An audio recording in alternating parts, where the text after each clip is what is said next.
se o tema da redação deste ano for relacionado a problemáticas do eixo socioambiental, você saberia fazer uma argumentação crítica para definir de quem é a responsabilidade pela preservação ambiental?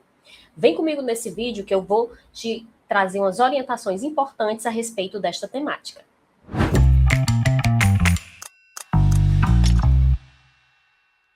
Se o tema da redação deste ano explorar problemáticas relacionadas ao meio ambiente, você sabe de quem é a responsabilidade pela preservação ambiental? Vem comigo nesse vídeo que eu vou te mostrar como fazer uma argumentação crítica relacionada a este tema. Olá, estudantes! Eu sou a professora Janieire, de Redação, e hoje neste vídeo nós vamos falar a respeito da argumentação crítica relacionada a problemas socioambientais, com foco na responsabilidade, a quem deve essa responsabilidade por resolver os problemas socioambientais, né? Então, nós vamos falar sobre responsabilidade governamental e social na preservação ambiental. Antes de mais nada, nós temos que estabelecer o que é, de fato, uma argumentação crítica na redação do Enem.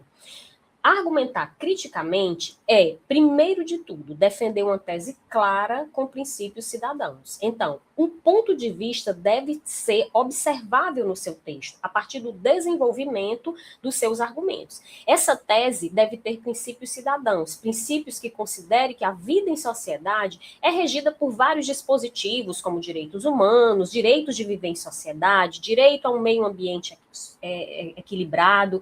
Então, é preciso ter em mente que essa tese precisa estar bem clara e fundamentada. Em segundo lugar, analisar as causas estruturais do problema. Né? Analisar as causas estruturais é simplesmente investigar os fatores históricos, geográficos, econômicos que estejam envolvidos na estrutura do problema. Logo mais, avaliar os impactos sociais, que seria exatamente estabelecer quais são as consequências, os impactos, os efeitos relacionados a essa causa, né? De que forma esses impactos interferem na qualidade de vida quando se fala, por exemplo, em um tema socioambiental. Ok? E, por fim, propor uma solução viável, uma solução fundamentada para o problema, que seria a conclusão do seu texto. Então, todos esses pontos devem ser trabalhados na redação para que fique, de fato, uma redação adequada ao tipo textual dissertativo argumentativo, considerando que essa discussão deve ocorrer analisando esses itens. Ok? Bom, gente, quando se fala em problemática ambiental, nós sabemos que o eixo da responsabilidade costuma ficar um pouco nebuloso com relação a quem é o responsável por resolver os problemas, quem é o responsável por, enfim, trazer uma resposta a esse problema.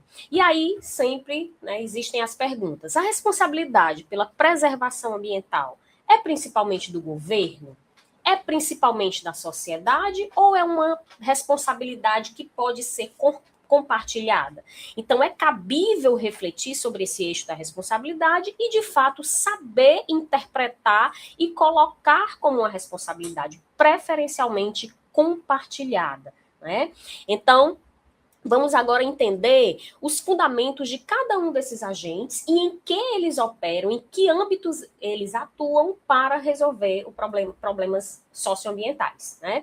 Então, fundamentando a responsabilidade ambiental, nós dizemos que, primeiro, o Estado, com E maiúsculo, ok?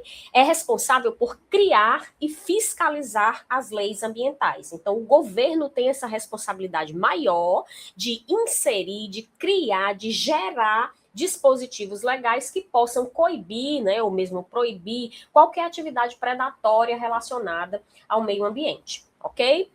A Constituição Federal de 88, no artigo especificamente 225, determina que é dever do poder público e da coletividade proteger o meio ambiente. Então, aí nós já temos um repertório sociocultural pertinente, legitimado, para corroborar, para validar essa ideia de que há, sim, dispositivos legais e marcos de documentos para proteger o meio ambiente. Em seguida, nós temos um órgão, órgãos, na verdade, mas aqui a gente faz uma especificidade do IBAMA, que atua na fiscalização. Então, quando se convoca o IBAMA como responsável, né, está se dizendo que o IBAMA é um órgão mais específico dentro da estrutura estatal que atua na fiscalização a respeito do meio ambiente. E, por fim, políticas públicas estruturadas têm maior impacto coletivo. Então, quando dizemos que o Estado, de fato, é o maior responsável, é porque ele tem maiores possibilidades de atuar nesse problema. Do lado da responsabilidade social, nós temos, primeiro, o indivíduo, né, a pessoa em si, o cidadão, que tem por obrigação adotar hábitos de consumo sustentáveis, porque eles reduzem esse impacto ambiental e assim contribuem para a preservação dos recursos naturais, né, no âmbito social mais miúdo que é o indivíduo. Nós temos também, na responsabilidade social, o setor produtivo, ou seja, que agentes, que atores fazem parte do setor produtivo? As empresas, as indústrias, que ao promoverem práticas produtivas responsáveis, minimizam danos ambientais e fortalecem o desenvolvimento sustentável. Ok? Em seguida, nós temos as instituições de ensino no âmbito da responsabilidade social, né? As escolas, universidades, instituições várias de ensino, que têm por obrigação promover essa educação ambiental, né? Formar uma consciência cidadã para que isso consiga reverberar no indivíduo, na sociedade, no lar, no doméstico, né? Impulsionando assim a transformação cultural tão necessária à nossa sustentabilidade. Então há um grande aí espaço das instituições de ensino nessa responsabilidade. E, por fim, a mídia, né? A mídia e todos os dispositivos midiáticos que, ao divulgarem informações transparentes, qualificam o debate público e estimulam a construção de políticas ambientais mais eficazes. A mídia, responsável por trazer informação, responsável por trazer tudo que está relacionado ao que acontece na aldeia global tem uma grande responsabilidade, porque ao informar,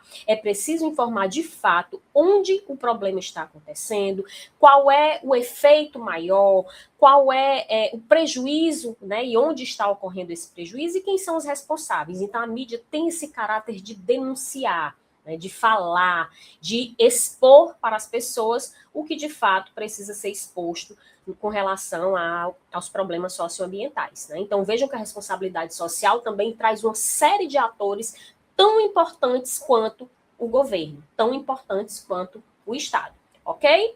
E, por fim, gente, nós dizemos que a atribuição de responsabilidade deve ser analisada no desenvolvimento e solucionada na conclusão, por meio de uma proposta de intervenção coerente com a argumentação apresentada.